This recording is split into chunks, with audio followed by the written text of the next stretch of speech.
साधु गुरु वैष्णव की, हरिनाम संकीर्तन की, हरिबासुर की। সকলে এসেছি মধুময় শ্রীধাম বৃন্দাবন। আজ আমাদের আস্বাদনের বিষয়বস্তু ভগবান শ্রীকৃষ্ণের প্রভাস যজ্ঞ। আমরা আশা করব ভগবান শ্রীকৃষ্ণ কেমন ভাবে প্রভাস যজ্ঞ লীলা করেছিলেন। তো প্রথমে একটু জানবো মায়েরা, ও মায়েরা গল্প কেন, গল্প করো না। এবার লীলায় প্রবেশ করে গেছি, এবার আমার কথাগুলো ধ্যান দাও, মন দিয়ে কথাগুলো শোনো। ভগবান প্রভাস নদীর তীরে যজ্ঞ করেছিলেন। যে যজ্ঞটার নাম হচ্ছে, যজ্ঞটার নাম প্রভাস যজ্ঞ ছিল না, প্রভাস নদীর তীরে যজ্ঞ করেছিল বলে লীলাটার নাম প্রভাস যজ্ঞ, কিন্তু যজ্ঞটার নাম ছিল কি দানব্রত যজ্ঞ। তা যজ্ঞটার নাম ছিল দানব্রত যজ্ঞ। তা ভগবান আমার এত জায়গা থাকতে ওই প্রভাস নদীর তীরেই কেন যজ্ঞটা করলেন, আমরা সেটা প্রথম জানবো, তারপরে আমরা লীলার বিষয়বস্তুতে যাব। ভগবান প্রভাস নদীর তীরে কেন দানব্রত যজ্ঞ করেছিলেন? ওই প্রভাস নদীর তীরে ছিল বাবা এক মুনি, যার নাম হচ্ছে সুতপা মুনি। আর সেই মুনির একটা ছোট্ট ছেলে ছিল, ওই ছেলেটার নাম হচ্ছে চিত্রাঙ্গদা। ওই চিত্রাঙ্গদা প্রত্যেকদিন একটা কাজ ছিল কি না, সকালবেলা হলে বন্ধুরা আরো শীলতার সঙ্গে সব বন্ধুদেরকে নিয়ে আঁচল ভর্তি ওই প্রভাস নদীর তীরে গিয়ে আঁচল ভর্তি ফুল তুলে আনত। আর সেই ফুলগুলো পিতা সুতপা নিয়ে ভগবানের চরণে নিবেদন করে দিত। তাই এইভাবে প্রত্যেকদিন সকাল হলে ফুল তুলতে যেত। একদিন মায়েরা দেখতে দেখতে ওই ছেলেটার মানে চিত্রাঙ্গদার জন্মতিথি এলো, মানে জন্মদিন। আর আমরা তো মায়েরা বাবা, যদি আমাদের ছেলেদের বা মেয়েদের জন্মদিন হয় আমরা কি বলি, আই খোকা আজ আর কোথাও যেতে হবে না, স্কুলে যেতে হবে না, পড়তে যেতে হবে না, বাড়িতেই থাক, আমরা পরমান্ন রন্ধন করে বদলে দিই, তাই না? কত বড় করে জন্মদিন পালন করি, কেক কাটা হয় এখনকার দিনে যারা। তো চিত্রাঙ্গদার মাও সেদিন সকালবেলায় চিত্রাঙ্গদাকে জড়িয়ে ধরে বলছে, ওরে চিত্রাঙ্গদা, রোজই তো বাবা ফুল তুলতে যাস, আজকে আর ফুল তুলতে যেতে হবে না। চিত্রাঙ্গদা বলছে, কেন মা, আজকে ফুল তুলতে যাবো না কেন? তখন তার মা বলছে, বাবা আজ হচ্ছে তোর জন্মতিথি, ওই জন্য আজকে আর কোথাও যেতে হবে না, আজ তুই মায়ের কাছেই থাক। তা বাচ্চা ছেলে তো মায়ের কথা শুনলো না, সকাল হয়েছে আর বন্ধুরা ডাকতে চলে এসেছে, তাই বারবার বায়না করছে, ও মা, মা আমায় যেতে দাও না মা। মা বলে, না খোকা আজকে যেতে হবে না, আমার কাল থেকে যাবে। ও মা আমায় যেতে দাও না মা, আমি সকাল সকাল যাব আর সকাল সকাল ফিরে আসবো, আমায় যেতে দাও না মা। বারবার বায়না করছে। এই বায়না শুনে কিন্তু মা থাকতে পারলো না। মা বলছে, শোন চিত্রাঙ্গদা, এই বন্ধুরা ডাকতে এসেছে বলে যেতে দিচ্ছি, তবে সকাল সকাল যাবি আর সকাল সকাল ফিরে আসবি। এই বলে বাবা সেই ছোট্ট চিত্রাঙ্গদা ফুল তুলতে চলে গেল। সারা সকাল ওই প্রভাস নদীর তীরে ছিল ফুলের গাছ, আঁচল ভর্তি ফুল তুলতে তুলতে কি হলো, যখন আঁচল ভর্তি ফুল তোলা হয়ে গেছে, হঠাৎ করে ওই চিত্রাঙ্গদার বড্ড জল তেষ্টা পেল, খুব জল পিপাসা পেল। আর চিত্রাঙ্গদা ভাবছে যে এত জল পিপাসা পেয়েছে, সামনেই তো প্রভাস নদী, যাই বরং ওই নদীতে গিয়ে একটু জল খেয়ে আসে। এই বলে যত ফুল তুলেছিল ওই ফুলের জায়গাটা আঁচল ভর্তি ফুল, সেই ফুলের আঁচল ভর্তি ফুলটা ওই প্রভাস নদীর তীরে নামিয়ে রাখলো। নামিয়ে রেখে প্রভাস নদীর জলে নামলো জল পান করার জন্য। এখন যেই না এক হাঁটু জলে নেমে পড়েছে, জল নিয়ে যেই না জল পান করতে যাবে, এমন সময় ওই প্রভাস নদীর জলের মধ্যে ছিল এক বিশাল বড় কুম্ভীর। সেই কুম্ভীরটা উঠে এসে হঠাৎ করে ওই চিত্রাঙ্গদার একটা চরণকে কামড়ে ধরেছে, আর চরণকে কামড়ে ধরে ওই জলের ভিতরে টানতে টানতে টানতে টানতে একেবারে তার জলের তলায় তলিয়ে নিয়ে যাচ্ছে। তীর থেকে বন্ধুরা দেখছে কি চিত্রাঙ্গদা জলে ডুবে যাচ্ছে, ওরে ওরে চিত্রাঙ্গদা জলে ডুবে যাচ্ছে। চিৎকার করে উঠলো যত বন্ধু ছিল, ওরে চিত্রাঙ্গদা।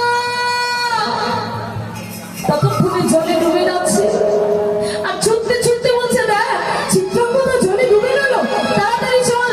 ছুটতে ছুটতে সুতপা মুনিকে খবর দিল, মুনিবর মুনিবর তাড়াতাড়ি চলো, চিত্রাঙ্গদা জলে ডুবে যাচ্ছে।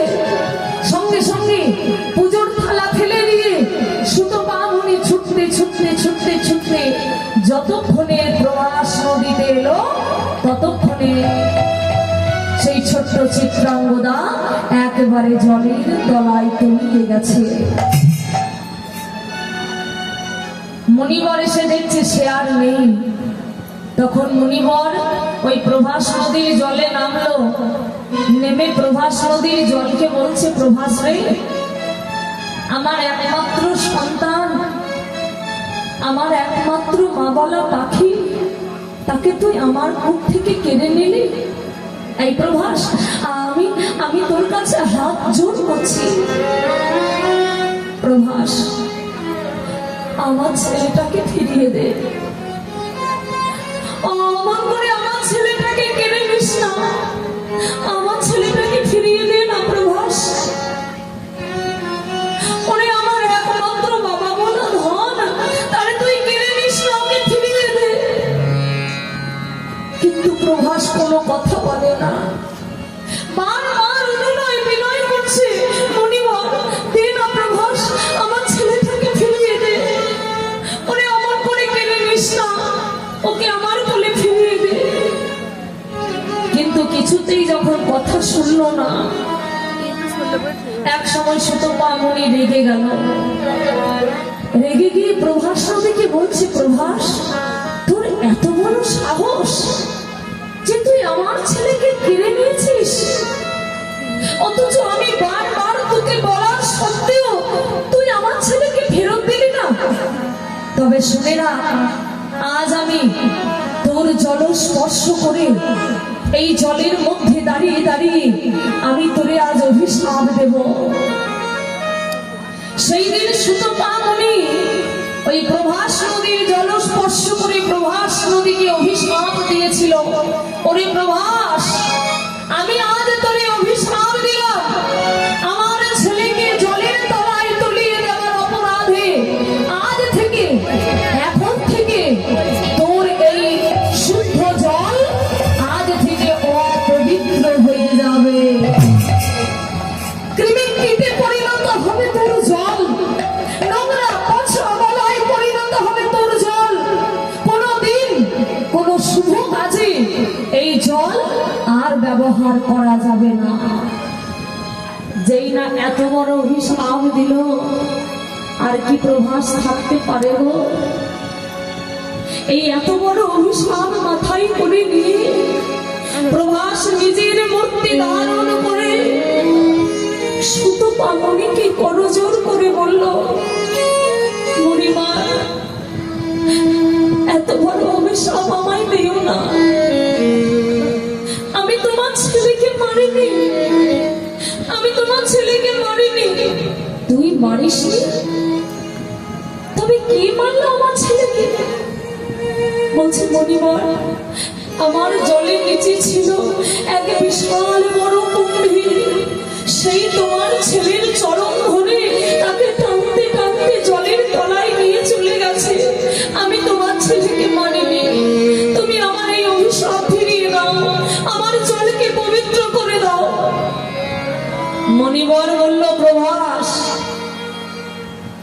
জীবনের সবই কিছু বৃথা চলে যায়, ব্রহ্ম সাপ কোনোদিন বৃথা যায় না। আজ আমি তোরে অভিশাপ দিয়েছি, সেই অভিশাপ কিন্তু বৃথা যাবে না। তবে যেহেতু তুই আমার ছেলেকে মারিসনি, তাই আমি আজ তোরে একটা আশীর্বাদ দিলাম।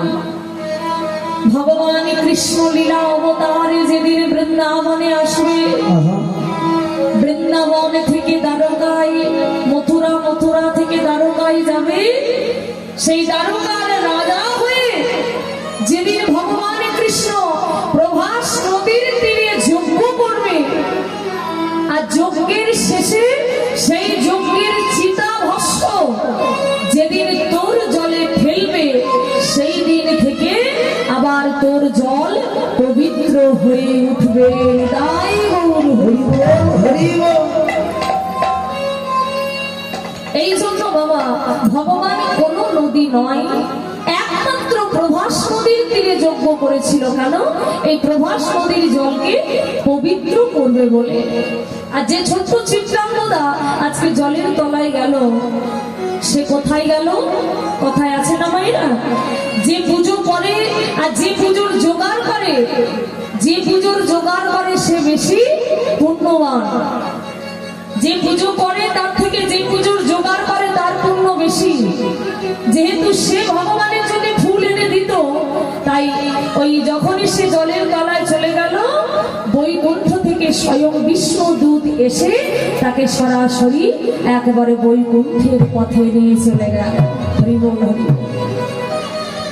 এই জন্য ভগবান কৃষ্ণ প্রভাস নদীতেই যজ্ঞ করেছিল। বা চলুন দেখি, আমরা লীলার মধ্যে জানবো কেমন কেমন করে যজ্ঞ করেছিল, আর ভগবানের বা যজ্ঞের কি দরকার ছিল, কেন ভগবানকে যজ্ঞ করতে হয়েছিল। আপনারা সকলে জানেন যে ভগবান কৃষ্ণ বৃন্দাবন পরিত্যাগ করে এসেছিলেন মথুরা, আর মথুরা থেকে এসেছিলেন দ্বারকায়। দ্বারকায় কৃষ্ণ রাজা হয়েছিল। আর যেদিন থেকে ভগবান কৃষ্ণ বৃন্দাবন ছেড়েছে, সেই দিন থেকে রাধারানী রায় কমলিনীর আহার নাই, দুটি নয়নে নিদ নাই, সারা নিশি ধুলি সজ্জা, দিবানিশি হা কৃষ্ণ প্রাণে কৃষ্ণ বলে কাঁদছে। এমন অবস্থা হয়েছে যে তার একেবারে শেষ দশা পৌঁছে গেছে। আজকে উদ্ধবকে ভগবান মাঝে মাঝে পাঠাতো, কেন? বৃন্দাবনের কে কেমন আছে না আছে খবর নেওয়ার জন্য। তা আজও উদ্ধব এসেছে বৃন্দাবনের খবর নিতে। 10 বারের বার উদ্ধব এসেছে। আর উদ্ধব যখন এসেছে বাবা, রাধারানী তো পাগলের মতো হয়ে গেছে। ওই রাধারানী গিয়ে একবারে উদ্ধবের চরণ দুটো জড়িয়ে ধরেছে। আর চরণ দুটো জড়িয়ে ধরে কি বলে জানো? ওগো ওগো পরানব ধোয়া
আমার বধূকে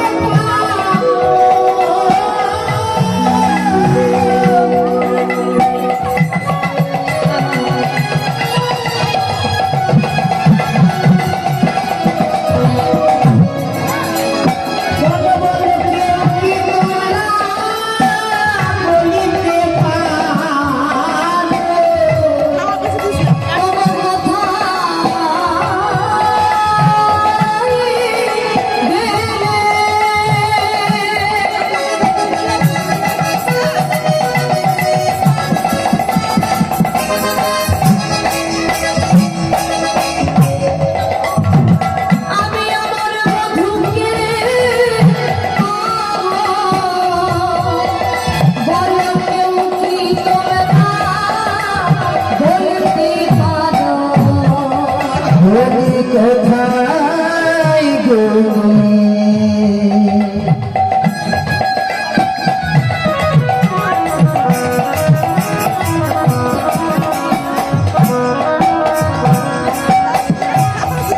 পরাণ বধূকে পাবো বলে জানো যদি আমায় বলে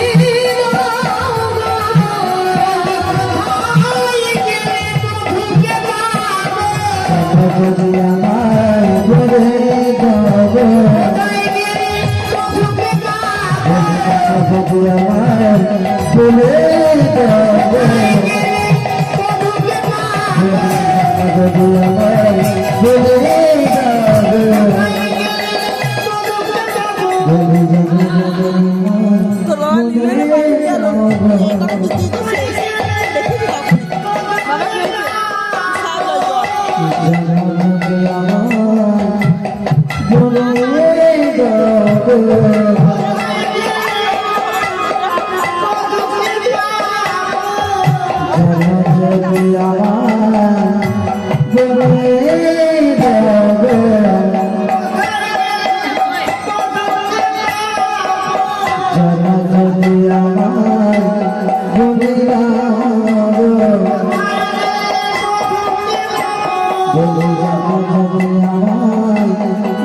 বলে যাবো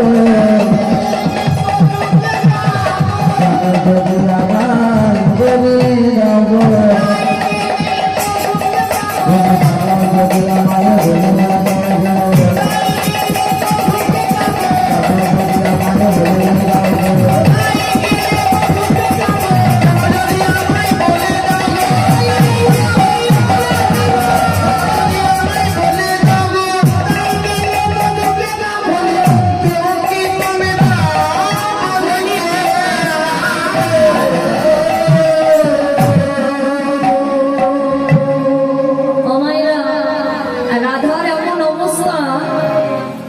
রাধার কাছে যেই যাচ্ছে রাধা তার চরণ দুটো জড়িয়ে ধরছে আর জড়িয়ে ধরে কি বলছে বলছে তোমরা কি জানো আমার কৃষ্ণ কোথায় আছে।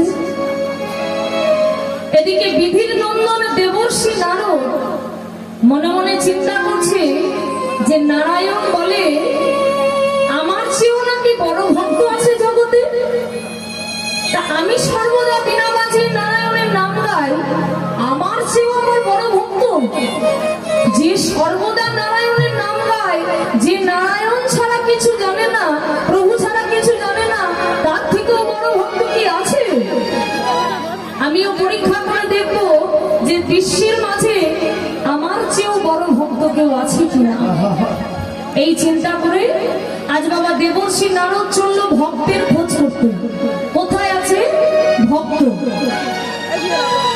এখন দেবর্ষি নারদ যাচ্ছে ভক্তের খোঁজ করতে, কোথায় আকাশ পথে।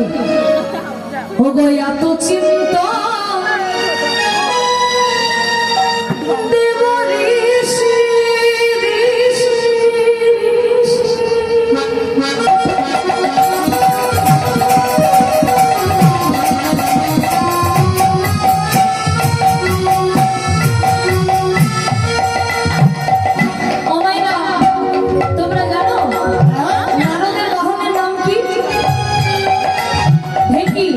আছে ঢেকি গ্রামে আছে? আগে ছিল। আছে ঢেকি আছে তো? এখন আর নাই না? এখন আর ঢেকি নাই, আর দেখাই যাবে না। সেই ঢেকি হচ্ছে নারদের বাবা, সেই ঢেকির ওপরে নারদ চেপে যাচ্ছে। ওই ঢেকিতে চাপিয়া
ভক্তের খোঁজে। কোথায় আছে কৃষ্ণ ভক্ত?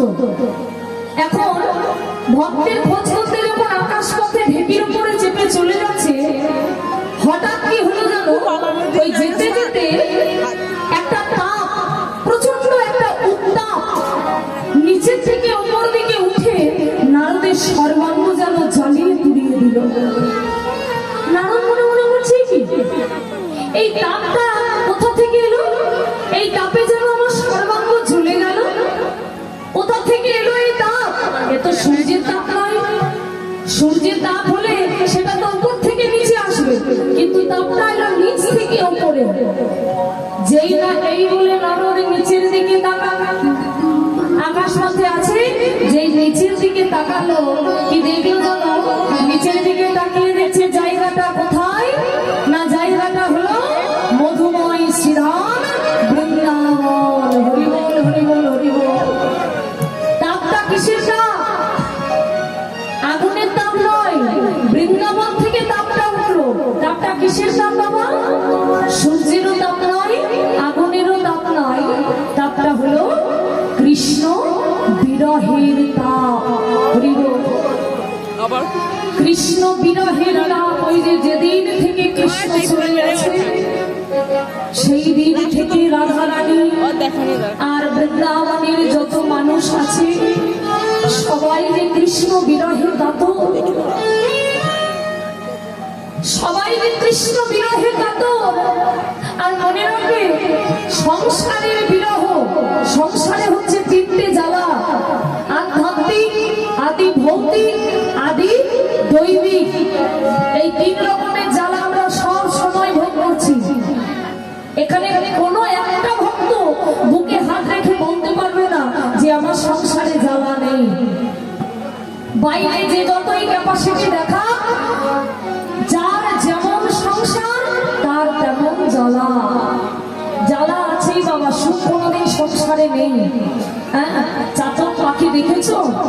এক বিন্দু জলের আশায় মরুভূমিতে যেমন ছটফট ছটফট করতে করতে প্রাণ হারিয়ে যায়, আমরা সংসারী মানুষ হয়তো ভাবছি এটা করলে সুখ হবে, এটা করলে সুখ হবে, ওটা করলে সুখ হবে, একটা একটা করে সবই হচ্ছে, কিন্তু সুখ আর জীবনে হলো না। ওই চাতক পাখির মতো আমাদের দশা।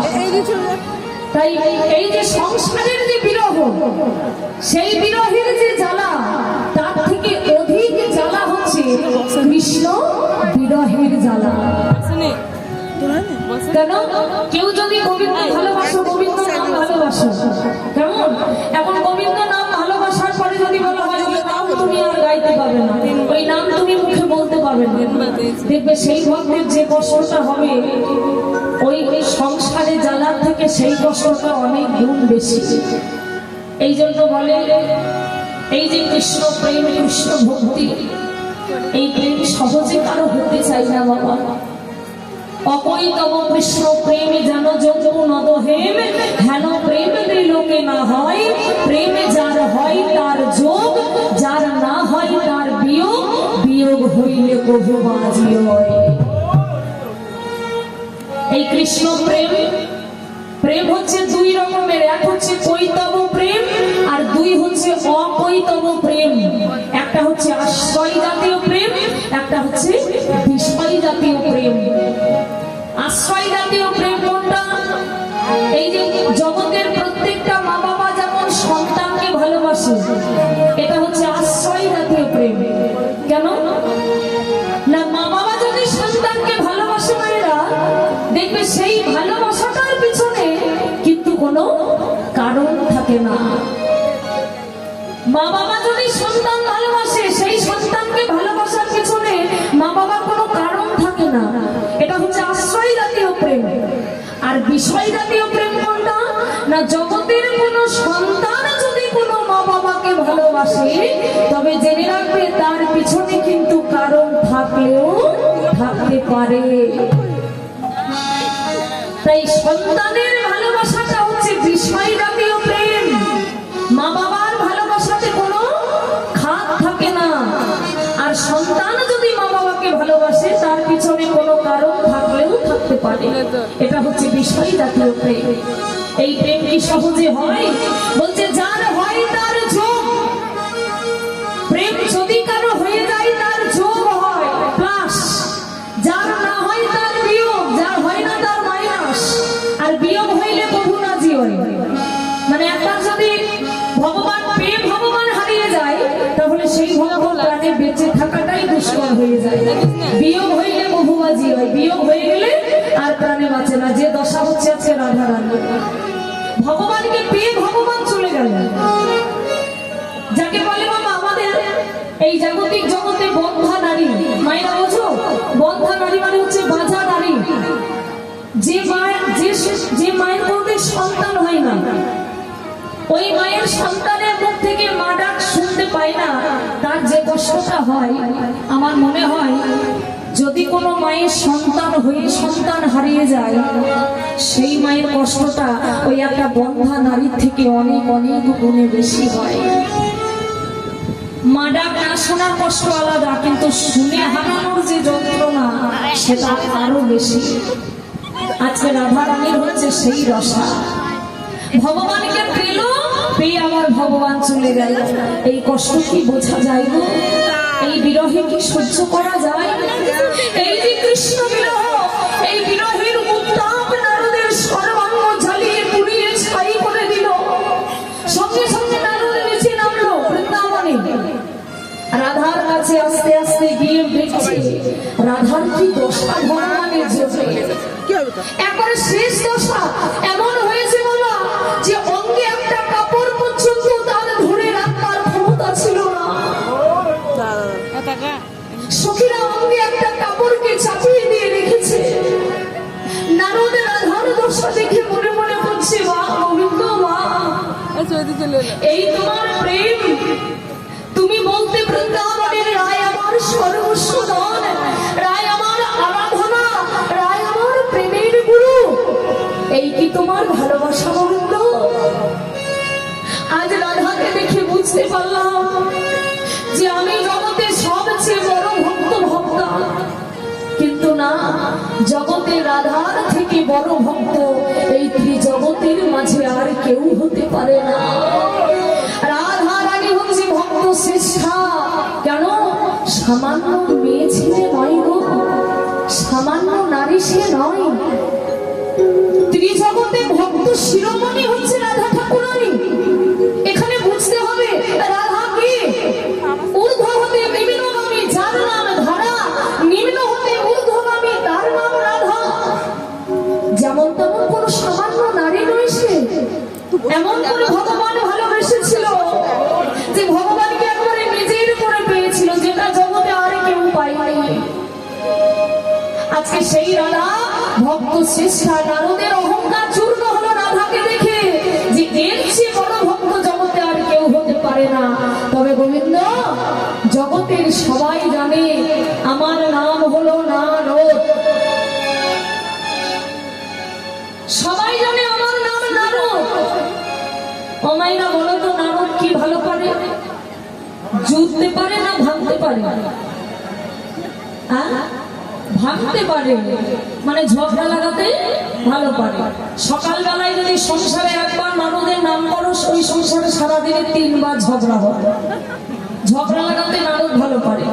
তার নারদ বলছে সবাই জানে যে আমি শুধু ভাঙতে জানি। আজকে আমি জগৎ জীবকে দেখাবো যে নারদ শুধু ভাঙতে নয়, নারদ জোড়া লাগাতেও জানে। হরি বল, হরি বল। এই চিন্তা করে সঙ্গে সঙ্গে নারদ বৃন্দাবন পরিত্যাগ করল। পরিত্যাগ করে গেল কোথায়? সেই দ্বারকায়, রাজদ্বারে, যেখানে গোবিন্দ অট্টালিকার উপরে বসে আছে রাজার সেজে। সেই অট্টালিকার উপরে আছে গোবিন্দ, আর নারদ তার নিচে দরজায় দাঁড়িয়ে দাঁড়িয়ে। নারদের হাতে কি থাকে গো? ও মা, ঢুলছো কেন গো? এক রাত্রি তো কাল কীর্তন শুনেছো, তার মধ্যে ঢুল চলে আসছে, এটা খুব মুশকিল। নারদের হাতে কি থাকে? কি বিনা। এই নারদের হাতে ছিল বিনা। অট্টালিকার নিচে যারা দাঁড়িয়ে দাঁড়িয়ে বিনাকে বলছে, বিনা করে আমার সাথে বিনা রে, সারা জীবন কি বলে বাজে বিনা? বিনা কি বলে? নারায়ণ বলে। বলতে সারা জীবন তো নারায়ণ বলে বাজবি, আজ আর নারায়ণ বলিস না। আজ আমি বাজাচ্ছি, আজ আমার কথা শোন। আজ আর নারায়ণ বলবি না, আজ আমার কথা একবার রাধা বলে বেজেও। এই নারদে, এই বিনা একবার রাধা বলে বেজে উঠতো। এই বলে রাধা নাম ধরে বিনাটা তার বাজিয়েছে, নারায়ণ বিনাটা তার বাজিয়েছে। আর সেই বিনাটা যখনই তারটা বাজিয়েছে, বিনা কি বলে উঠলো জানো? ওই তার বলে উঠলো নারায়ণ নমো নারায়ণ, হরি নারায়ণ নমো নারায়ণ।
বিনাটার তারটা যেমনই বাজালো, কি বলে উঠলো? নারায়ণ নারায়ণ নারায়ণ। সঙ্গে সঙ্গে হাতে বিনাটা নিয়ে বলছে, এই বিনা, আমার কথায় একবার রাধা বলে বাজলি না? সঙ্গে সঙ্গে বিনাটাকে রাগে মাটিতে আছাড় মেরে ফেলে দিয়েছে। আর যেই আছাড় মেরে দিয়েছে, বিনাটা ছুঁড়ে গিয়ে পড়লো রাস্তার মাটিতে। আর রাস্তার মাটিতে ছুঁড়ে গিয়ে পড়লো, বিনাটার তো আঘাত পেল। ওই যে আছাড় মেরে দিল, বিনাটা আঘাত পেল না? আঘাত পেল। কি বলছে? বিনাটার তারে আঘাত পেল। আর যেই তারে আঘাত পেল রাস্তার মাটিতে, ওই আঘাতটা পেয়ে এইবার বিনা বলে উঠলো, রাধে রাধে রাধে রাধে রাধে গোবিন্দ, জয় রাধে রাধে রাধে রাধে বৃন্দাবন চন্দ্র। হরি রাধে রাধে রাধে রাধে গোবিন্দ, রাধে রাধে রাধে রাধে বৃন্দাবন চন্দ্র। জয় রাধে রাধে রাধে রাধে রাধে গোবিন্দ, রাধে রাধে রাধে রাধে বৃন্দাবন চন্দ্র। রাধে রাধে রাধে রাধে রাধে গোবিন্দ, রাধে রাধে রাধে রাধে বৃন্দাবন চন্দ্র।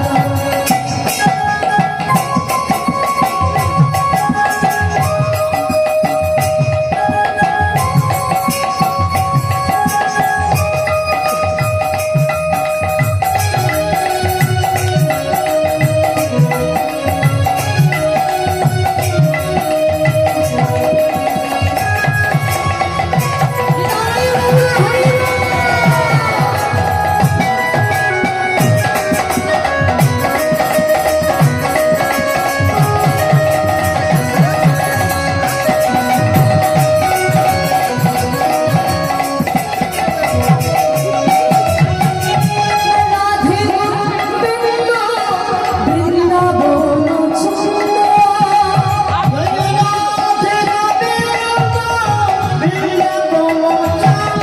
জয় রাধে গোবিন্দ বৃন্দাবন চন্দ্র। রাধে গোবিন্দ বৃন্দাবন চন্দ্র। রাধে রাধে রাধে রাধে রাধে গোবিন্দ, রাধে রাধে রাধে রাধে বৃন্দাবন চন্দ্র। জয় রাধে রাধে রাধে রাধে রাধে গোবিন্দ, রাধে রাধে রাধে রাধে বৃন্দাবন চন্দ্র। রাধে রাধে রাধে রাধে বৃন্দাবন চন্দ্র। রাধে রাধে রাধে রাধে বৃন্দাবন চন্দ্র।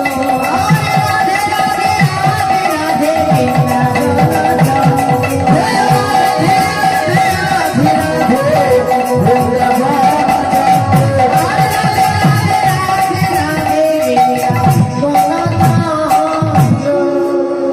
রাস্তায় পড়ে বিনাটা বাজছে, কি বলে? রাধে রাধে রাধে রাধে রাধে। আছাড়কে যেই পড়ে গেল, সেই রাধা নাম বলতে শুরু করলো। এইবার যেই রাধা নাম বলতে শুরু করেছে, রাজ অট্টালিকার দরজার সামনে পড়ে ওই রাধা নামটা শুনলো কে? ওই অট্টালিকার ওপরে দ্বারকার রাজা ভগবান কৃষ্ণচন্দ্র। আর যেই নামটা শুনলো, অমনি গোবিন্দ সিংহাসন থেকে উঠে গেল। সিংহাসন থেকে উঠে গিয়ে বলে, ওগো ওগো, কে আমায় রাধা নাম শোনালে? রাধা নাম শোনাইলে, বলো কে আমায় রাধা নাম শোনালে? রাধা নাম শোনাইলে। সিংহাসন থেকে গোবিন্দ উঠে গেল। কে আমায় রাধা নাম শোনালো? ছুটতে ছুটতে অট্টালিকার উপর থেকে একবারে নিচে চলে এলো। আর যেই নিচে চলে এলো, গোবিন্দ দেখছে কি দরজার সামনেই দাঁড়িয়ে রয়েছে নারদ।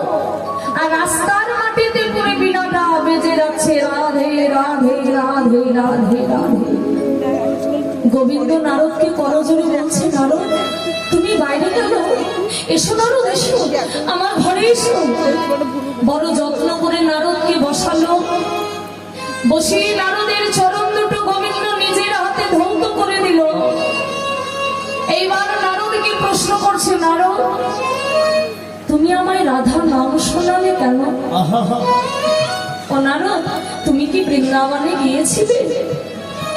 যদি বৃন্দাবনে গিয়েছিলে বলো না নারদ, আমার মা কেমন আছে, আমার বাবা কেমন আছে, আমার আমার সখারা কেমন আছে, আমার প্রিয়তমা রাধারানী কেমন আছে? নারদ বলছে, শোনো গোবিন্দ, তুমি যদি ভাবো যে আমি বৃন্দাবন থেকে দ্বারকায় তোমার কাছে এসেছি বৃন্দাবনের খবর জানাতে, তাহলে তুমি ভুল করছো।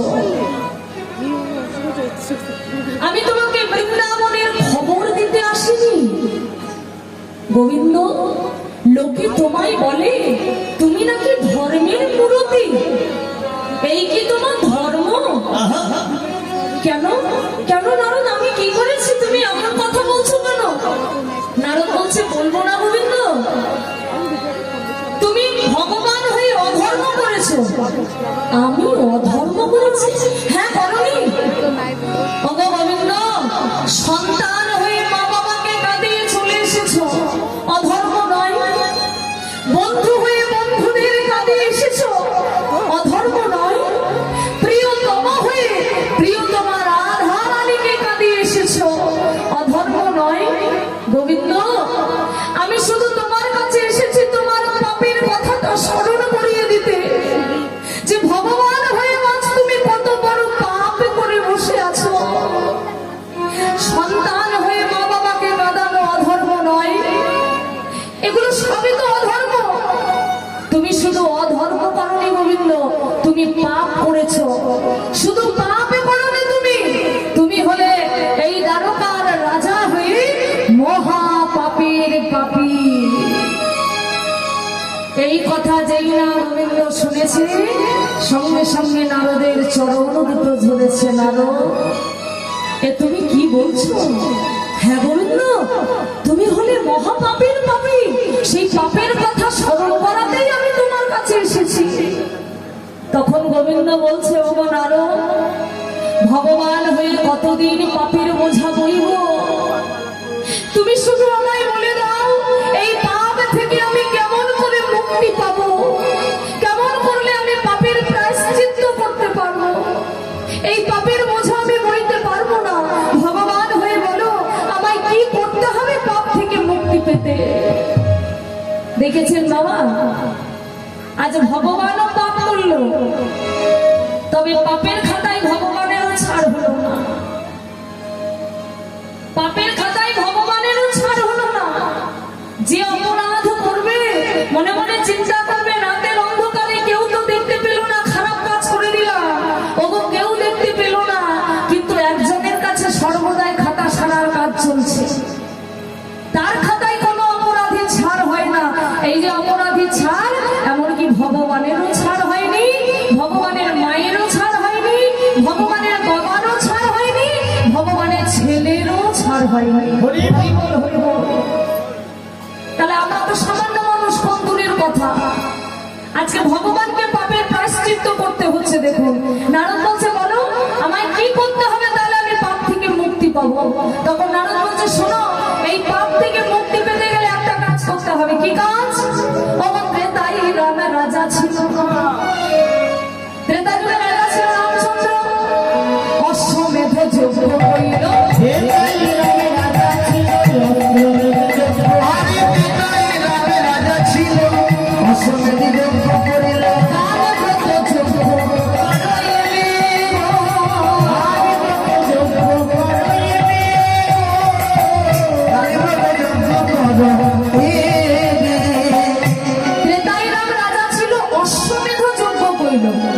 মানে রামচন্দ্রকে অশ্বমেধ যজ্ঞ করতে হয়েছিল। গোবিন্দ, তোমাকে পাপ থেকে মুক্তি পেতে দান ব্রত যজ্ঞ করতে হবে। তবে শুধু যজ্ঞ করলে হবে না, হ্যাঁ, যজ্ঞে সবাইকে নিমন্ত্রণ করতে হবে, ত্রিভুবন নিমন্ত্রণ করতে হবে। আর এই যজ্ঞ যখন শেষ হবে, যে যা চাইবে তাকে তাই দিতে হবে। আমার যজ্ঞ সাঙ্গ হবে যাবে, যে জন যে দান চাইবে। যজ্ঞ সঙ্গ হবে যাবে যে জন আরে যজ্ঞ সঙ্গ হবে যাবে যে জন যে দান চাবে। সেই দান তুমি সেই দান করবে হাসি মুখে, সেই দান করবে হাসি মুখে, সেই দান করবে হাসি মুখে। না গো, সব যদি দান করে দেবো আমি তো ভিখারি হয়ে যাবো। বলে হ্যাঁ, ভিখারি যদি হতে হয় তাহলে ভিখারি হবে, ভিখারি হতে হলে ভিখারি হবে। যে যা চাইবে, যদি রাজ ঐশ্বর্য চাই তাই দিতে হবে, যদি ধনরত্ন চাই তাই দিতে হবে। এমনকি কেউ যদি বলে আমার সন্তান নাই, তোমাকে আমার সঙ্গে যেতে হবে, সন্তান হয়ে তোমাকে তাই যেতে হবে। ওগো সর্বশেষে দান দিয়া ভিক্ষার ঝুলি হাতে লইয়া, সর্বশেষে দান দিয়া ভিক্ষার ঝুলি হাতে লইয়া, সর্বশেষে দান দিয়া ভিক্ষার ঝুলি হাতে লইয়া, ভিক্ষা করে অবধ ভিক্ষা করে খাবে মন সুখে, ভিক্ষা করে খাবে মন সুখে, ভিক্ষা করে খাবে মন সুখে। বলে ভিক্ষা করে বেড়াইবে, ভিক্ষা করে বেড়াইবে, ভিক্ষা করে বেড়াইবে, ভিক্ষা করে বেড়াইবে, জয় রাধে বলে ভিক্ষা করে বেড়াইবে, রাধে জয় রাধে বলে ভিক্ষা করে বেড়াইবে, জয় রাধে বলে ভিক্ষা করে বেড়াইবে। রাধে জয় রাধে বলে ভিক্ষা করে বেড়াইবে। জয় রাধে বলে ভিক্ষা করে বেড়াবে। ও গোবিন্দ, এই দানব্রত যজ্ঞ করতে গিয়ে যদি তোমাকে ভিখারিও হয়ে যেতে হয়, তোমাকে তাই হতে হবে, কিন্তু যজ্ঞটা তোমায় করতে হবে। তা গোবিন্দ বলল বেশ নারদ, যজ্ঞ আমি করব, তবে এই যে তুমি বললে ত্রিভুবন নিমন্ত্রণ করতে হবে, ওনারও এই ত্রিভুবন নিমন্ত্রণ তো আমি করতে পারবো না। বলছে ঠিক আছে ঠিক আছে।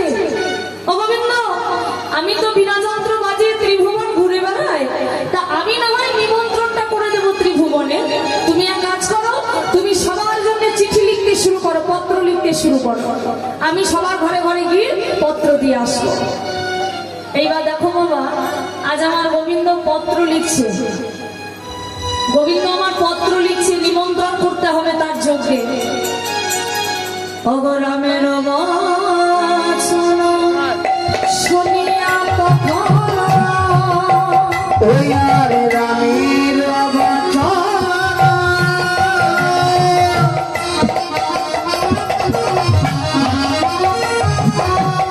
শুনিয়া তখন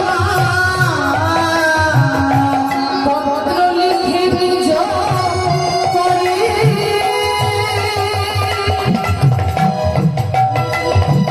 আবার লিখে যতন করে প্রথমে শঙ্করে আর শঙ্করে লিখে পরে।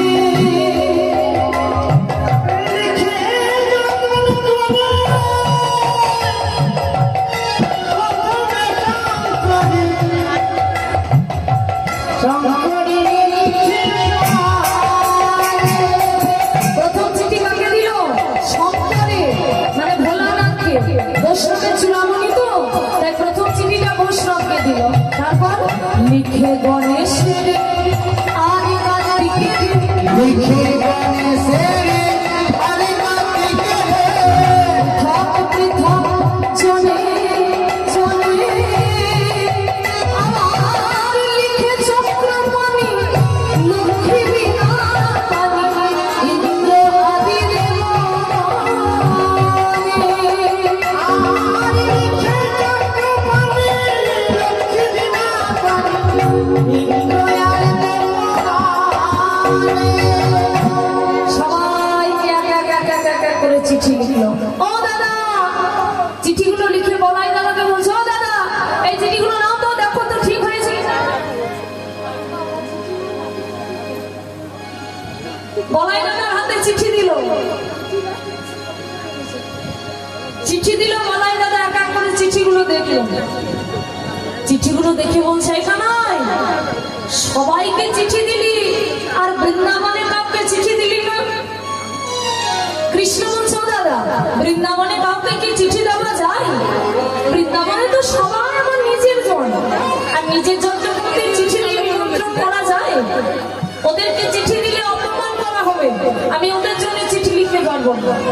দাদা বলছে, দেখ ভাই, সবাইকে চিঠি দিয়েছিস, এখন বৃন্দাবনবাসী যদি জানতে পারে তাদের চিঠি দিসনি, তারা কিন্তু কষ্ট পাবে। তাই এক কাজ কর, তুই বৃন্দাবনের বাসীদের জন্যও চিঠি লেখ। এইবার বৃন্দাবনের সবার জন্য চিঠি লিখলো, মাকে চিঠি লিখলো। মাকে চিঠিতে লিখছে, বলে, মা গো, আমি তোমার ননি ছোড়া গোপাল, আমি চোরা গো মা, কতদিন আমি তোমার হাতে নবনী খাই না। মনে খায় না। এই তো মাস যোগী আসার সময় তুমি আমার জন্য এক ভাণ্ড নবনী আনবে। নবনী আনবে। মাকে চিঠি দিল, মা, কতদিন তোমার হাতে ননি খাইনি, তুমি আসার সময় আমার জন্য এক ভাণ্ড ননি আনবে। তোমার কোলে বসে বসে আমি নবনী খাবো, আর বদন ভরে আমি তোমায় মা বলে ডাকবো। বাবাকে চিঠি দিল, বাবা, আমি তোমার বাধা বহা গোপাল, প্রভাস ক্ষেত্রে যজ্ঞ করছি, বিলম্ব না করে তাড়াতাড়ি চলে এসো। সখাদের চিঠি দিল। এইবার একজনকে চিঠি দিল না, সেটা হচ্ছে রাধারানী, তাকে চিঠি লেখা যায়নি, তাকে কিন্তু চিঠি দেয়। এইবার নারদকে চিঠিগুলো নিয়ে বলছো, নারদ, এই নাও চিঠিগুলো, না যাও তো সবার ঘরে ঘরে বা চিঠিগুলো দিয়ে এসো। নারদের আনন্দ ধরছে না, ত্রিভুবন ঘুরবে, চিঠিগুলো নিয়ে এইবার নারদ চলেছে নিমন্ত্রণ করতে। মহানন্দে আজকে সবার ঘরে ঘরে নিমন্ত্রণ করে বেড়াচ্ছে। ওগো নিমন্ত্রণের পত্র লইয়া, নিমন্ত্রণের পত্র নিয়ে নারদ চলিল, নারদ চলিল।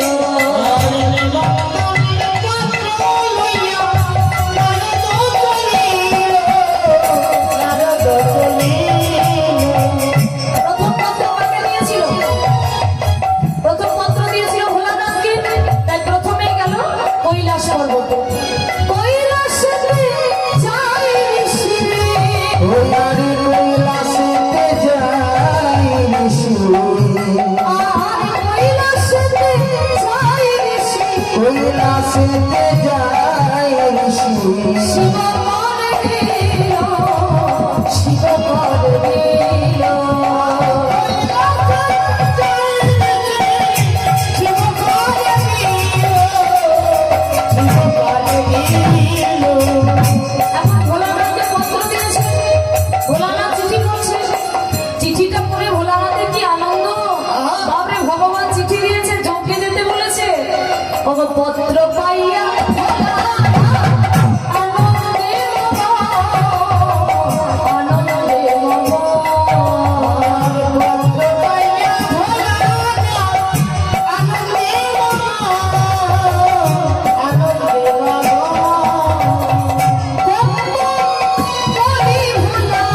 বম বম বলে ভোলা, বম বম বলে ভোলা।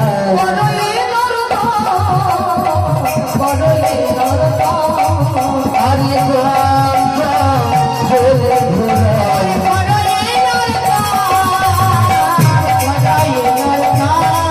ভোলা, আরে বম বম বলে ভোলা।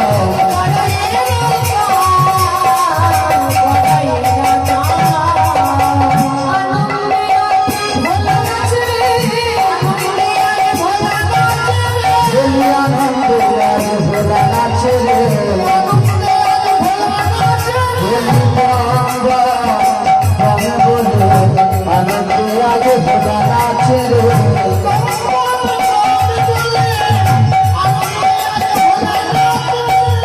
বম বম বলে আনন্দে আজ ভোলা নাচে রে। স্বামী আজকে এত নাচছে কেন? পার্বতী মনে মনে ভাবছে, যে স্বামী আজকে এত নাচছে কেন? ও স্বামী, এত নাচছো কেন? তখন ভোলানাথ বলছে নাচবো না, এই দেখো দেখো চিঠিটা দেখাচ্ছে পার্বতীকে। আর পার্বতী যেই চিঠিটা দেখেছে, পার্বতীরও আনন্দ ধরছে না, ভগবান চিঠি দিয়েছে।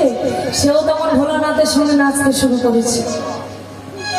শিব পার্বতী সবাইকে দিল, গণেশ কার্তিক লক্ষ্মী বিনা পানি সবাইকে চিঠি দেওয়া হলো। এইবার নারদ যাচ্ছে বৃন্দাবনে, মনে মনে করছে সবাইকে যখন দেওয়া হলো এবার আবার বৃন্দাবনে যায়। যেই না বৃন্দাবনে গেছে, প্রথম চিঠি দিচ্ছে কাকে? মাকে। মায়ের কাছে যখন গেল বাবা, মা যশোমতী তখন গোপালের জন্য কাঁদতে কাঁদতে চোখে অন্ধ হয়ে গেছে। আর দরজায় বসে আছে একটা নবনীর থালা নিয়ে। যেই না নারদ গিয়ে মায়ের কাছে গিয়ে ডাক দিয়েছে, মা, ও মা। মা তখন চমকে উঠে বলে, কে কে? কৃষ্ণ এলে বাবা? তখন নারদ বলছে, না মা, আমি কৃষ্ণ নই, আমি হচ্ছি নারদ। ও নারদ তুমি? তা নারদ, তুমি তো বিনা বাজিয়ে ত্রিভুবন ঘুরে বেড়াও, তুমি কি বলতে পারবে না আমার কৃষ্ণ কোথায় আছে? আমার কৃষ্ণ কেমন আছে? বলো না নারদ, তুমি অন্তত বলে দাও। নারদ বলছে, মা, সেই খবরটা দেব বলে তো আমি এসেছি। ও মা, এই দেখো চিঠিটা মায়ের হাতে ধরিয়ে দিয়ে বলছি, এই দেখো মা, এই দেখো তোমার গোপাল তোমাকে চিঠি দিয়েছে, তুমি চিঠিটা পড়ো তো মা।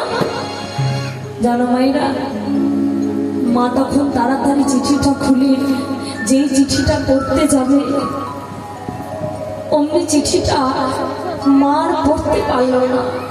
কি করে পড়বে? সে তো চোখেই দেখতে পায় না। চিঠিটা নিয়ে বলছে, নারদ, কি করে চিঠি পড়বো?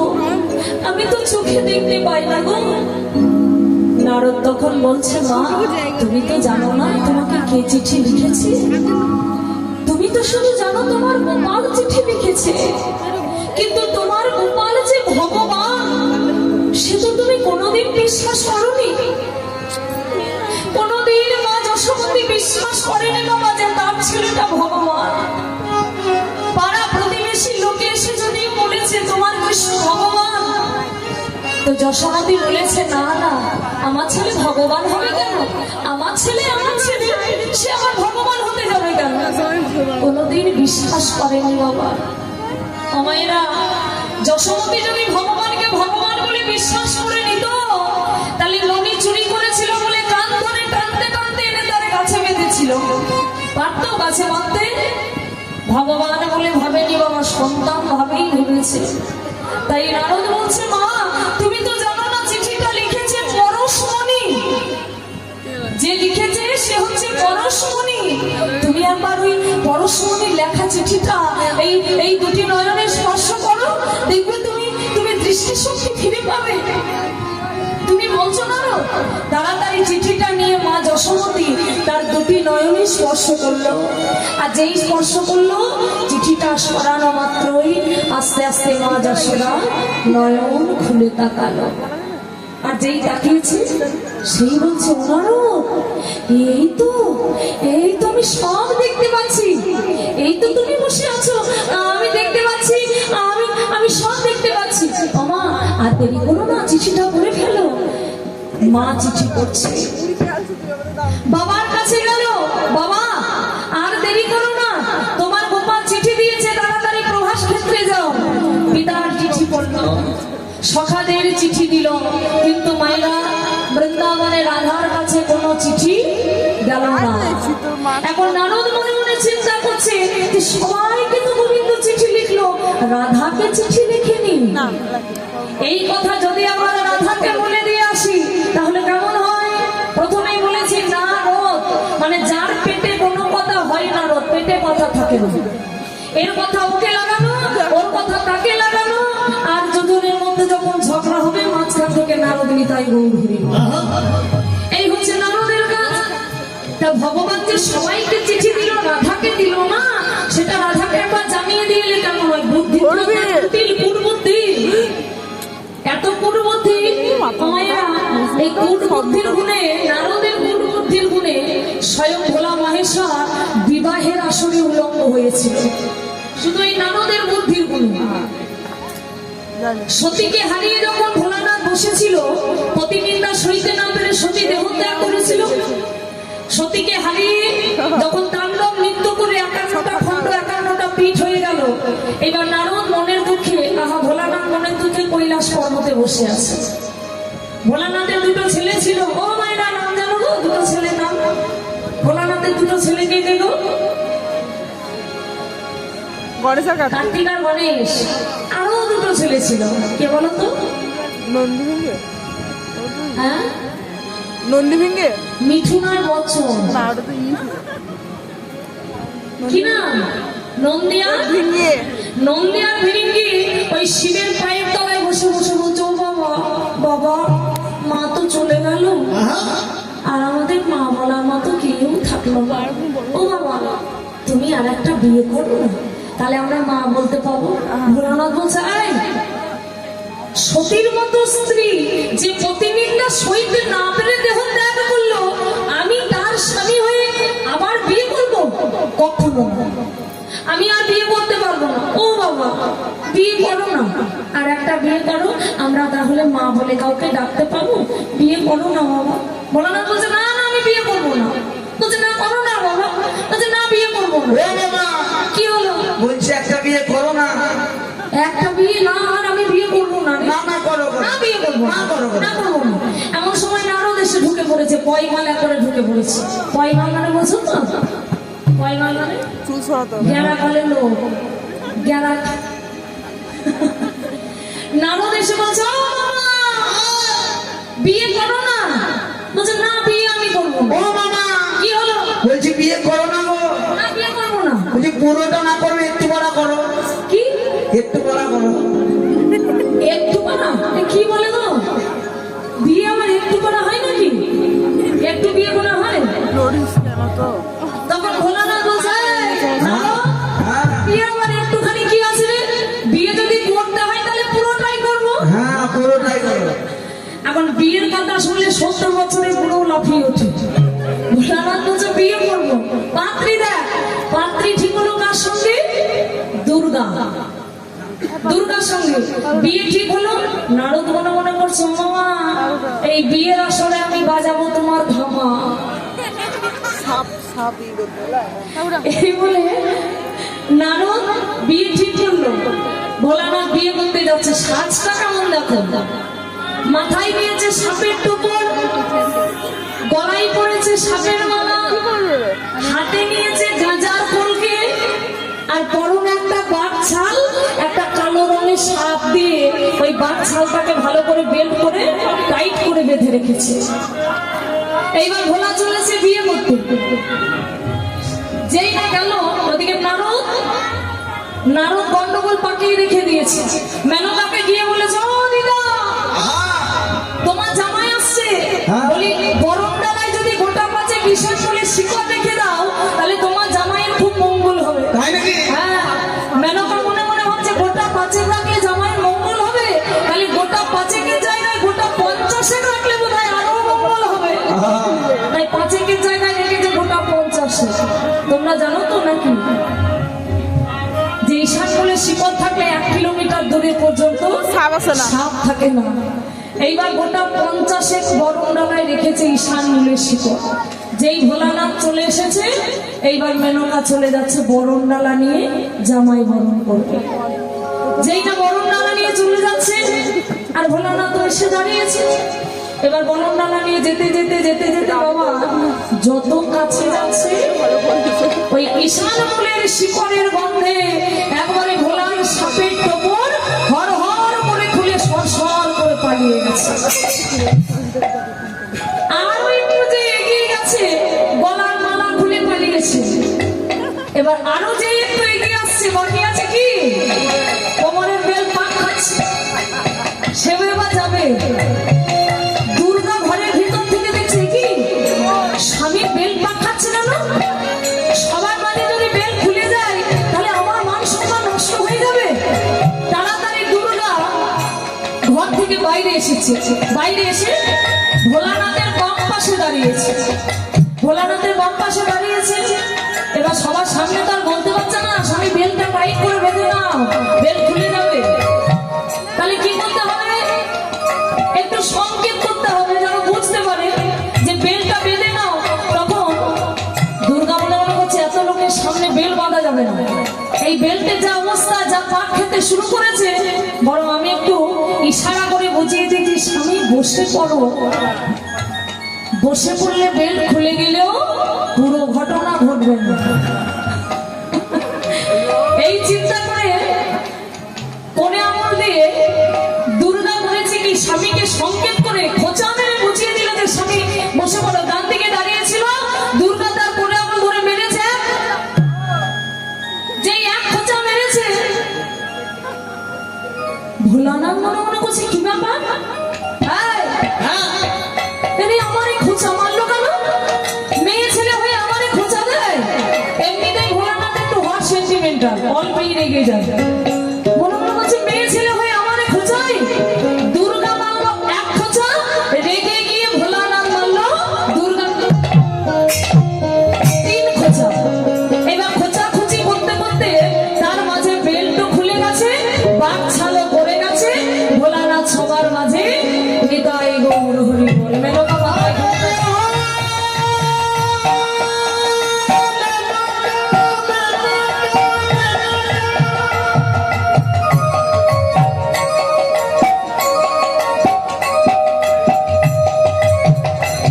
তুই গেছে গেছে করলি জামা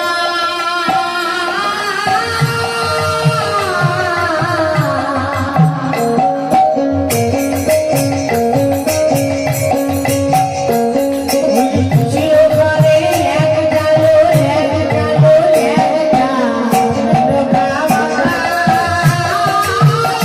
দিলি ঘোর ডালো ঘোর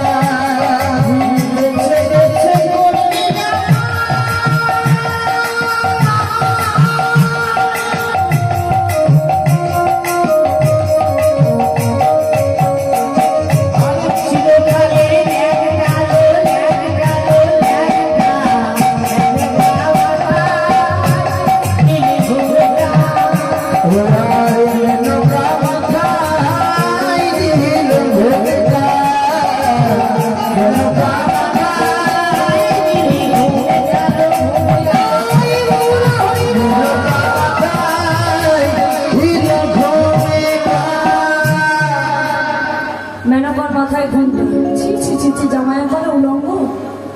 রেগে গিয়ে দুর্গা করেছে কি ঘরে চলে গেছে।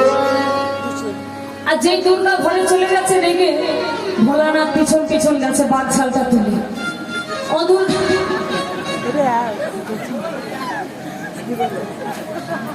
ও দুর্গা বলি চলে এলে কেন? দুর্গা বলেছি লজ্জা করে না? ওই শরীরে, এত বড় শরীরে সবার মাঝে করে উলঙ্গ। আমি খোঁচা মেরে বুঝালাম যে বসে যাও, বসে পড়লে তো এত বড় ঘটনা ঘটতো না। ছি ছি ছি ছি, তাও তুমি বুঝতে। ভোলানাথ মাথায় হাত দিয়ে বলছো, ও তুমি তার জন্য খোঁচা মেরেছিলে? হ্যাঁ তার জন্যই তো। না তুমি আমাকে ঘুরিয়ে খোঁচা মারলে? ভোলানাথ বলছে না, আমি তো তা বুঝতে পারিনি। আমি ভাবলাম যে বিয়ে করতে হলে হয়তো একটু খোঁচাখুচি করতে হয়, তাই আমি খোঁচা মেরেছি। এই নারদের বুদ্ধির গুণে ভোলাকে হতে হয়েছিল উলঙ্গ, তার এত কুটবুদ্ধি। তা সেই বুদ্ধির জোরে আজকে বলছে সবাইকে চিঠি দিয়েছে, এটা একবার রাধাকে বলে দিয়েলে কেমন হয়। গেল ছুটতে ছুটতে রাধা রানীর কাছে, রাধে তোমার কৃষ্ণ সবাইকে চিঠি লিখেছে যজ্ঞে যাওয়ার জন্য, শুধু তোমাকে চিঠি লিখেনি। তা রাধা বলছে, নারদ গোবিন্দ কি আমাকে চিঠি লিখতে পারে? রাধা কৃষ্ণ এক আত্মা, প্রথমেই বলেছি শুধু লীলার জন্য দুটো দেহ হয়েছে। গোবিন্দের বাম অঙ্গ থেকে রাধা সৃষ্টি। তা গোবিন্দ সেই রাধাকে কোনোদিন চিঠি লিখতে পারে? রাধাকে যদি চিঠি লিখে তার অপমান করা হবে। নিজেই নিজেকে চিঠি তাই সবাইকে চিঠি দিল, রায়কে চিঠি দিল না। আর রাধা বলছে, ও নারদ, জানতে পারলাম এটাই যথেষ্ট, চিঠি দেয়নি বলে আমার কোনো দুঃখ নেই, তুমি গোবিন্দকে বলো আমি তার যজ্ঞে যাব। এই বলে নারদ চলে গেল, আর সবাই মনের মতো সেজে বুঝে যজ্ঞে যাবে। প্রভাস যজ্ঞের কথা শুনে গোপী গোপীরা, প্রভাস যোগের কথা শুনে গোপী গোপীরা, আরে প্রভাস যোগের কথা শুনে গোপী গোপীরা, কৃষ্ণদের সনে আসে সাজয়ে তখন, কৃষ্ণদেবের সঙ্গে আছি সাজাইয়ে তখন, কৃষ্ণদের সনে আসে সাজয়ে তখন, কৃষ্ণদেবের সঙ্গে আছি সাজাইয়ে তখন, শুদ্ধমতি যশোমতি নবনীরধারী, শুদ্ধমতি যশোমতি নবনীরধারী, শুদ্ধমতি যশোমতি নবনীরধারী, লইয়া যজ্ঞেতে চলে সবে সারি সারি, লইয়া যজ্ঞেতে চলে সবে সারি সারি, সারি সারি চলে, সারি সারি চলে, বলে সারি সারি চলেছে, সারি সারি চলেছে, প্রভাসে যজ্ঞেতে তারা সারি সারি চলেছে, প্রভাসে যজ্ঞেতে তারা সারি সারি চলেছে। সারি সারি সবাই চলে যাচ্ছে। সবাই যখন চলে যাচ্ছে, এবার রাধারানী ভাবছে সবাই যাচ্ছে, তাহলে আমিও যাবো এবার। সেও সুন্দর করে একবার সেজে বুঝে সেও আজকে যজ্ঞে যাবে বলে যেই না চৌকানে পাটা রেখেছে, সঙ্গে সঙ্গে কুটিলা এসে বলছে, "ও বৌদি, দাঁড়াও, দাঁড়াও, দাঁড়াও, দাঁড়াও।" বলি, সুন্দর করে সেজে বুঝে কোথায় যাওয়া হচ্ছে শুনি। তখন রাধা বলছে, ও নদী, প্রত্যেকদিন তো মিথ্যা বলে ঘর থেকে বেরোয়, আজ আর মিথ্যা বলবো না, একবারে সত্যি কথা বলে বেরোবো। বলছি, কি কথা, কোথায় যাচ্ছ? অনানদী, আজকে আমি কোথায় যাচ্ছি জানো? আজকে যাচ্ছি আমি আমার প্রাণনাথের যোগ্য দর্শন করতে। ও, ওই কেলে ছড়ার চোখে ওই যাও দেখি, এই রাস্তা আগলে দাঁড়ালাম। অবধি, কত বড় ক্ষমতা দেখে যে আমাকে পেরিয়ে তুমি ওই কেলে ছড়ার চোখে যাও। তা রাধা বলছে, ও নবী, এতদিন তো তোমাদের বাধা মেনেই এসেছি, এতদিন তোমাদের বাধা মেনেছি, তবে আজ আর কারো বাধা মানব না। ও নদী, যা যা নদীর বাধা মানবে না।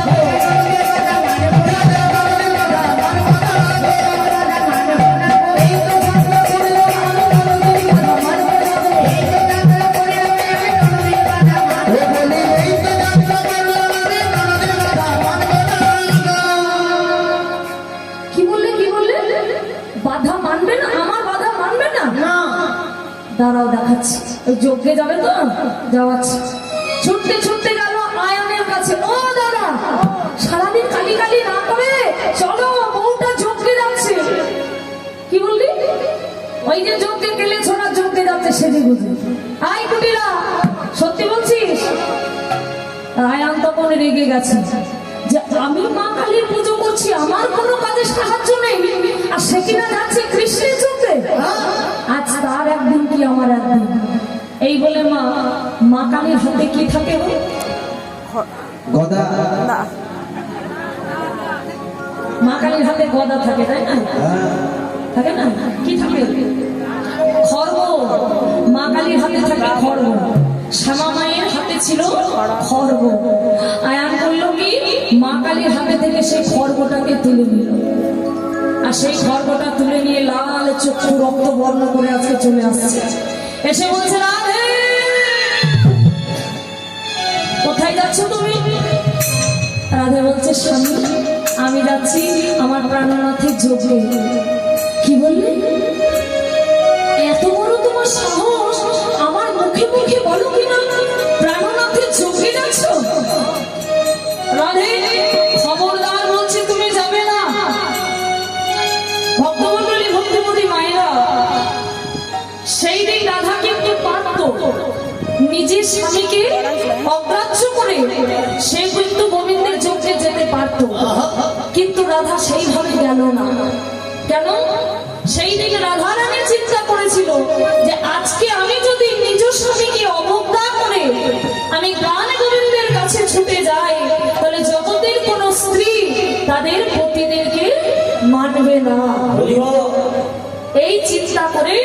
সেদিন কিন্তু রাধারানী অবজ্ঞা করে গেল না। কি করলো? যখনই আয়ান বললো যে না তুমি যজ্ঞে যাবে না, অমনি রাধারানী তখন তার স্বামীর চরণ দুটো জড়িয়ে ধরল। ও স্বামী, স্বামী শোনো, অপদে ধরে মিনতি করি কহিছে না সে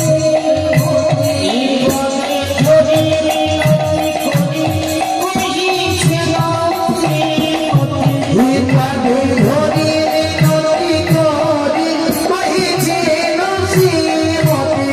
শান্ত হয়ে শান্ত গেল চিজিলি রাহে জগৎ প্রতি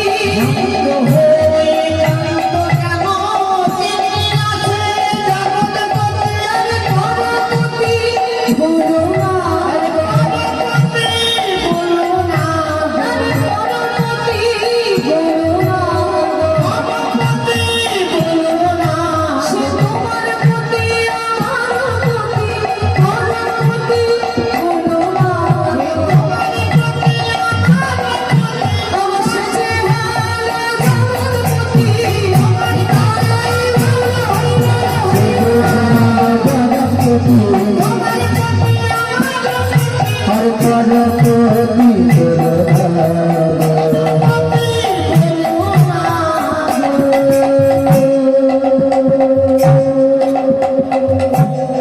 সেই দিন রাধা কি করলো? স্বামীর চরণ দুটো জড়িয়ে ধরলো। স্বামী, তুমি কাকে পরপতি বলছো? তুমি জানো না সে একা আমার প্রতি নয়, সে যেমন আমার প্রতি, সে তেমন তোমার প্রতি, সে তেমন তোমার মায়ের প্রতি, সে তোমার বোনের প্রতি, সে হলো বিশ্ব ব্রহ্মাণ্ডের প্রতি, জগতের প্রতি, সে হলো জগতের প্রতি। তখন আয়ান বলছে, রাধে খবরদার, বলছে তুমি যাবে না, আমি নিষেধ করছি। আজকে যদি তুমি ওই কৃষ্ণের যজ্ঞে যাও, তবে এই খড়গ দিয়ে আমি তোমার মুন্ডকে ছেদন করে দেব। এই বলে যেই না আয়ান রাধারানী যাবে বলে তৈরি, আয়ান বলে এক্ষুনি আমি এই খড়গ দিয়ে মুন্ড ছেদন করবো বলে যেই না খড়গটা উত্তোলন করেছে, খড়গটা তুলেছে, রাধারানী মনে মনে করছে ও বেশ, তবে আজকে আমিও আমার শেষ যাত্রা দেখিয়ে দিই, তবেই যাব। আমিও তোমায় দেখিয়ে দেবো শেষ যাত্রা। এই বলে আয়ান যখন খর্ব উত্তোলন করেছে, আর রাধারানী তখন কি বললো? ও কালী মূরতি ধরে রাই দাঁড়াইল, কালী মূরতি ধরে রানী দাঁড়াইল, কালী মূরতি ধরে দাঁড়াইল। দেখে আয়ান চমকিত ভাবে কি হলো, বলি দেখিলে চমকিত ভাবে কি হলো।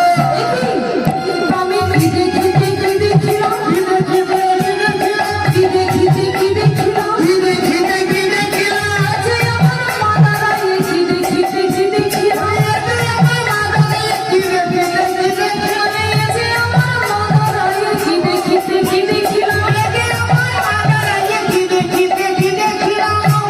এ কি? এ তোমার মা। যেই না রাধারানী মাতৃমূর্তি ধারণ করেছে, সঙ্গে সঙ্গে আয়ানের হাতে যে খড়গ ছিল, সেই খড়গটা কাঁপতে কাঁপতে কাঁপতে কাঁপতে মাটিতে পড়ে গেল। আর যেই মাটিতে পড়ে গেল, সঙ্গে সঙ্গে আয়ান মাতৃচরণে পড়লে, মাতৃচরণে পড়ে রাধার চরণ দুটো ধরে মাতৃবন্দনা শুরু করল। মায়ের চরণ দুটো ধরে মাতৃবন্দনা শুরু করল। ও জয়ন্তী মঙ্গলা কালী ভদ্রকালী কপালিনী দুর্গাশ্রী সমাধাত্রী সহিষ্ণুরা নমস্তুতে। ওম সর্বমঙ্গলে শিবে সর্বাত্মস্বাধী শরণ্যে ত্র্যম্বকে গৌরি নারায়ণী নমস্তুতে। সৃষ্টি স্থিতি বিনাশায় শক্তিভূতে সনাতনে গুণাশ্রয়ে গুণময়ে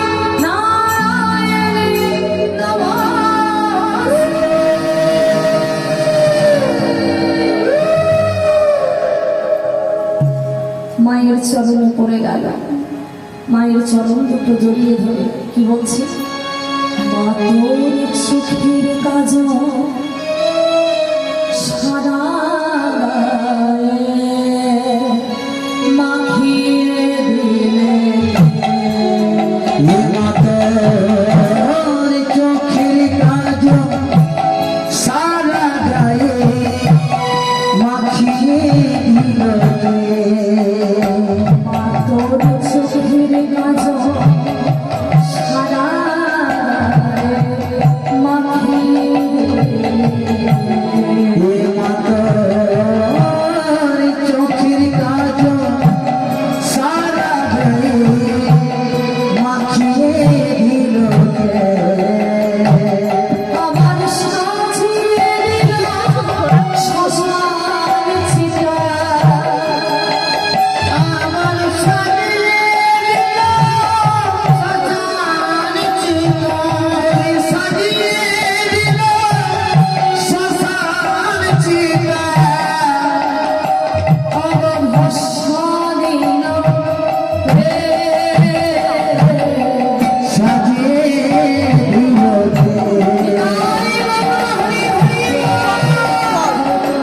সারা গায়ে মাখিয়ে দিল ও মাতার চোখের কাজ সারা গায়ে মাখিয়ে দিল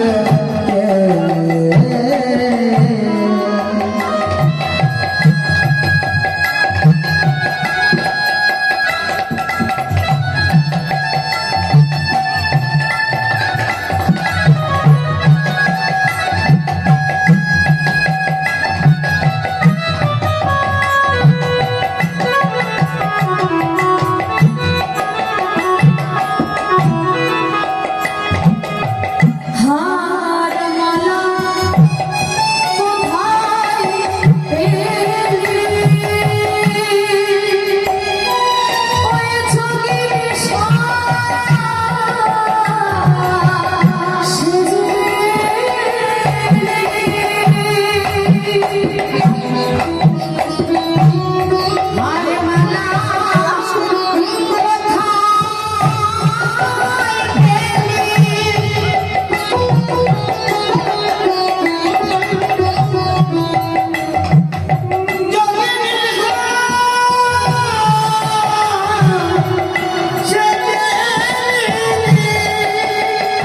আমার গৌর নামটি বলে না গৌর নামটি বলে না তোর গৌর নামটি বলে না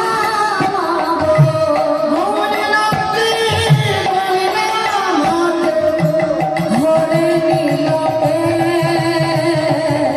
সাজিয়ে দিল মাতার চোখের কাজ সারা গায়ে মাখিয়ে দিল সারা গায়ে মাখিয়ে দিল সাজিয়ে দিল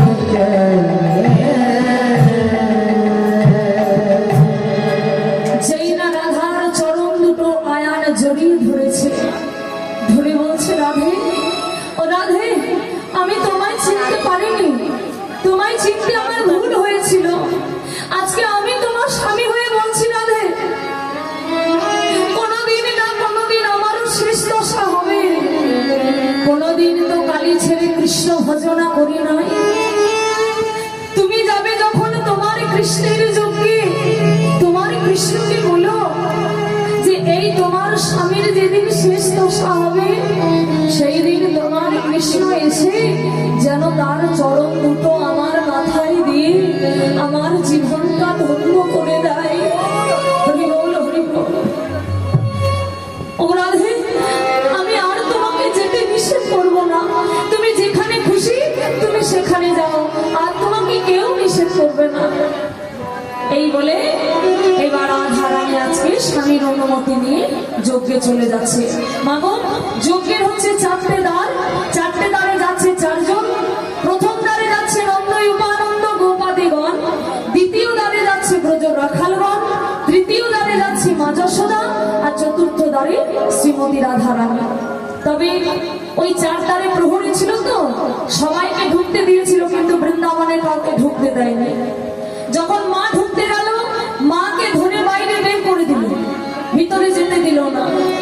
আর মা যশোদা ওই দরজায় দাঁড়িয়ে দাঁড়িয়ে চিৎকার করে ডাকলো, গোপাল। কথাটা কানে গেল গোপালের। ছুটতে ছুটতে ছুটতে ছুটতে গোবিন্দ এলো মায়ের কাছে। মা, তুমি এসেছো? যশোমতী গোপালকে ধরে কোলে বসিয়ে যেই না ননি আনতে বলেছিল চিঠিতে, সেই ননিটা নিয়ে যেই না গোপালের মুখে দিতে যাবে, অমনি গোপালের আর একটা হাত টেনে ধরলো দেবকী। আয় কৃষ্ণ, কোথাকার কান্না, কার হাতে ননি খাচ্ছিস কেন? ননি খেতে হলে আমার হাতে খাবি, আমি তোর মা, এদিকে আয়। একটা হাত ধরে টানছে দেবকী। আর যশোদা ভাবছে এত কষ্ট করে এনেছে আমি ছেড়ে দেবো, আর একটা হাত ধরেছে যশোদা। দুজনে টানাটানি শুরু করেছে। এখন নারদ বলছে, এই রে, এমনি করে টানাটানি করলে হবে, হাত দুটো ছিঁড়ে পড়ে যাবে। এক কাজ করো, একটা পরীক্ষা দাও। কি পরীক্ষা?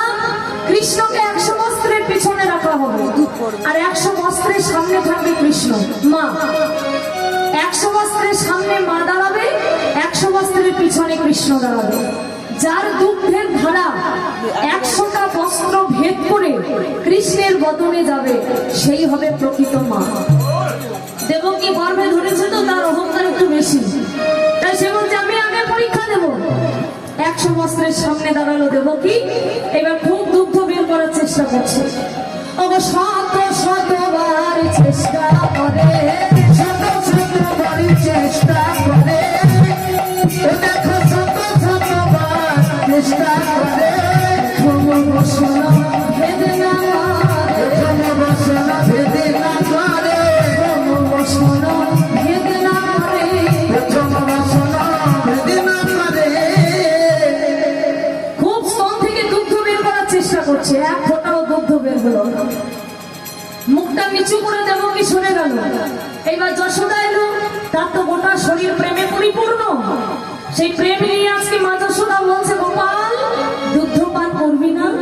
এই বলে গোপাল খা বলে স্তন পরশ করে, ওই গোপাল না বলে স্তনে পরশ করে, গোপাল খা বলে স্তন পরশ করে, গোপাল না বলে স্তনে পরশ করে, বস্ত্র ভেদ করে বদনে সাথে বস্ত্র ভেদি করে ধারা বদনে পরে, বস্ত্র ভেদ করে ধরা বদনে পরে।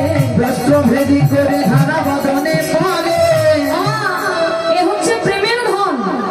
বিনা প্রেম সে নাহি মিলে নন্দলালা। অহংকারে গোবিন্দ মেলে, বলে অহংকারে মেলে না, অহংকারে মেলে না, অহংকারে মেলে না, অহংকারে মেলে না, ভালোবাসার ধন বটে, অহংকারে মেলে না, ভালোবাসার ধন বটে, অহংকারে মেলে না, ভালোবাসার ধন বটে, অহংকারে মেলে না। ভালোবাসার ধন বটে, অহংকারে মেলে না। এ হচ্ছে ভালোবাসার ধন, একে অহংকারে পাওয়া যায় না। তাহলে আসল মা কে হলো? যশোদা। যশোদা গোবিন্দকে বলছে, এই গোপাল যা, আমি তোর মা, তোর অনুমতি দিলাম, তুই যজ্ঞে বসে যজ্ঞ শেষ কর। এবার কৃষ্ণ ছুটে গিয়ে যজ্ঞের আসনে বসেছে। কিন্তু মা গো, শুধু যজ্ঞের আসনে কৃষ্ণ বসলে হবে না, একটা যজ্ঞেশ্বরী চাই। তার যজ্ঞেশ্বরী কে হবে? রুক্মিণী আর সত্যভামা মনে মনে ভাবছে আমরা হবো যজ্ঞেশ্বরী। এখন রাধারানী ভাবছে আমি একবার গিয়ে বসি যজ্ঞের আসনে। যে রাধারানী বসতে গেছে, অমনি রুক্মিণী আর সত্যভামা করেছে কি, রাধারানীর হাতটা ধরে একবারে টানতে টানতে নিয়ে যজ্ঞের বাইরে তারে ছুঁড়ে ফেলে দিল। একবারে আছাড় খেয়ে পড়ে গেল রাধারানী মাটিতে। মাটিতে একবারে পড়ে গেল রাধারানী। রুক্মিণী আর সত্যভামা ভাবছে আমরা থাকতে কোন কাঙালিনী হবে যজ্ঞেশ্বরী। তখন নারদ বলছে, ঠিক আছে, তোমরাও একটা পরীক্ষা দাও। পরীক্ষাটা কি? কৃষ্ণকে একটা তুলা যন্ত্রে রাখা হবে, কৃষ্ণের সমান ধনরত্ন যে দিতে পারবে সেই হবে যজ্ঞেশ্বরী। রুক্মিণী আর সত্যভামার ভান্ডারে যত ছিল বাবা সব এনে চাপালো, সমান হলো না। অঙ্গ থেকে একটা একটা করে খুলে চাপালো, তাও সমান হলো না। নারদ রাধার কাছে গিয়ে দরজার বাইরে রাধার কাছে গিয়ে বলছে, রাধে তোমার কাছে কি রত্ন আছে দাও। রাধারানী বলে, ওগো নারদ, আমি হলাম আলা ভোলা গোয়ালিনী কৃষ্ণ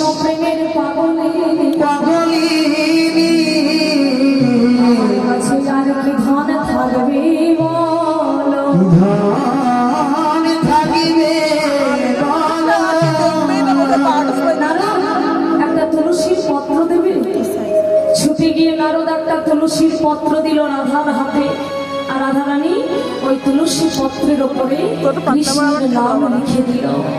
আর কৃষ্ণের নাম লিখে দিয়ে আজকে রাধারানী বলছে, গোবিন্দ এই পত্রের উপর তোমার নাম লিখে আজ থেকে, ও ভাই আজ থেকে আমি তোমার চরণে রইলাম। তোমার চরণে রইলাম। আমি তোমার চরণে রইলাম। তোমার চরণে রইলাম।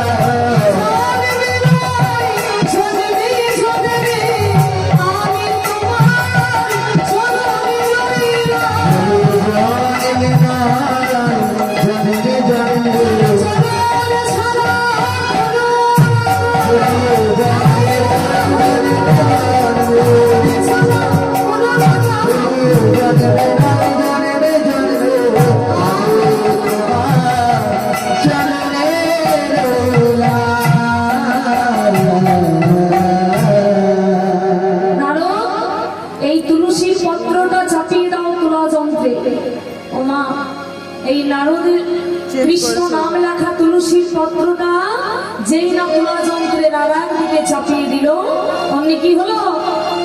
গোবিন্দ হতে তুলসী ভারী হলো, তুলসী ভারী হলো, তুলসী ভারী হলো, তুলসী ভারী হলো, হরে কৃষ্ণ ভারী হলো, হরে তুলসী ভারী হলো, রায় কৃষ্ণ নারী হলো, আনন্দতে ভারী হলো, হরি বলো, হরে কৃষ্ণ ভারী হলো, তুলসী ভারী হলো, তুলসী ভারী ভারী হলো।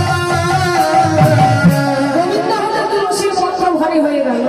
ওই জন্য বলে শতভাগ সুবর্ণ গোপতি কন্যা দান, তথাপি না হয় কৃষ্ণ নামের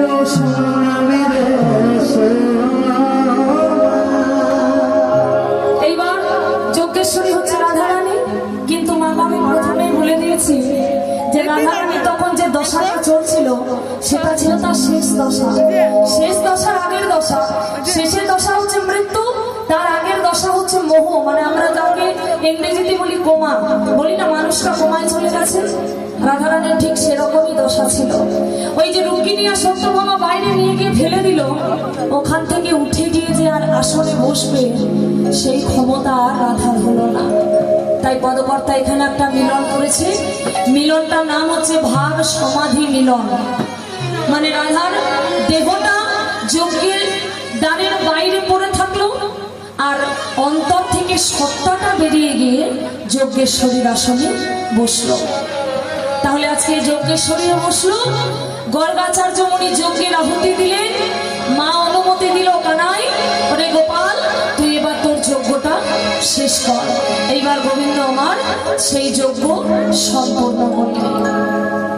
নম শ্রী বিষ্ণু, নম শ্রী বিষ্ণু, নম শ্রী বিষ্ণু, নম শ্রী বিষ্ণু, গুরু ব্রহ্মা গুরু বিষ্ণু, বিষ্ণু, দেব মহেশ্বর, মহেশ্বর, দেব পরম ব্রহ্ম, তস্मै শ্রী গুরবে নমঃ। গুরবে নমঃ, নমো দেবায়, দেবায়, হৃদয় চ, হৃদয় চ, হৃদয় শ্রীকৃষ্ণায়, কৃষ্ণায়, নমো নমঃ।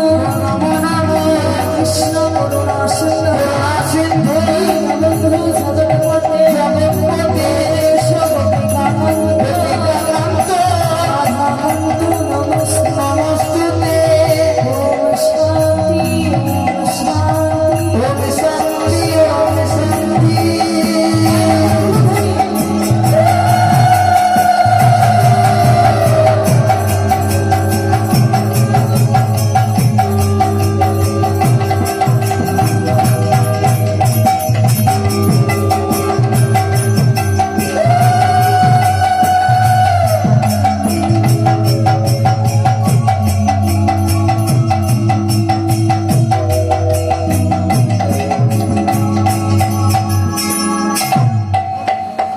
যজ্ঞ সম্পূর্ণ হলো। এবার যজ্ঞ শেষে যার যা দানের ইচ্ছা ছিল ভগবান এক এক করে সবাইকে সব দান দান করলেন। সবার মনের ইচ্ছা পূরণ করে ভগবান কৃষ্ণ সবাইকে দান দিলেন।